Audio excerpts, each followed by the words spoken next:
আবার আকাশে অন্ধকার ঘন হয়ে উঠেছে।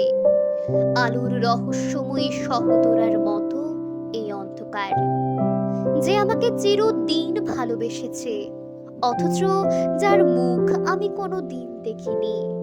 সেই নারীর মতো ফাল্গুন আকাশে অন্ধকার নিবিড় হয়ে উঠেছে। মনে হয় কোনো বিলুপ্ত নগরীর কথা। সেই নগরীর এক ধূসর প্রাসাদের রূপ জাগে হৃদয়ে। ভারত সমুদ্রের তীরে, কিংবা ভূমধ্য সাগরের কিনারে, অথবা টায়ার সিন্ধুর পারে। আজ নেই, কোনো এক নগরে ছিল একদিন, কোনো এক প্রাসাদ ছিল, মূল্যবান আসবাবে ভরা এক প্রাসাদ।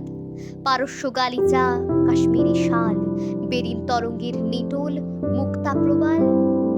আমার বিলুপ্ত হৃদয়, আমার মৃত চোখ, আমার বিলীন স্বপ্ন আকাঙ্ক্ষা, আর তুমি নারী, এই সব ছিল সেই জগতে একদিন। অনেক কমলা রঙের রোদ ছিল, অনেক কাকাতুয়া পায়রা ছিল, মেহগনির ছায়া ঘন পল্লব ছিল, অনেক অনেক কমলা রঙের রোদ ছিল, অনেক কমলা রঙের রোদ। আর তুমি ছিলে। তোমার মুখের রূপ কত শত শতাব্দী আমি দেখি না, খুঁজি না।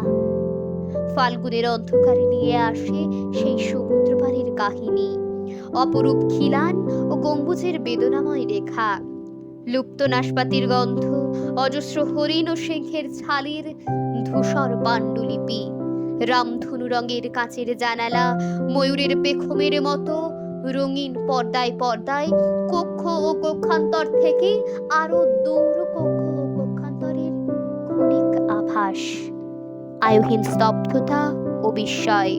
পর্দায় গালিচায় রক্তাভ রৌদ্রের বিচ্ছুরিত শ্বেত, রক্তিম গেলাসে তরমুজ মত, তোমার নগ্ন নির্জন হাত, তোমার নগ্ন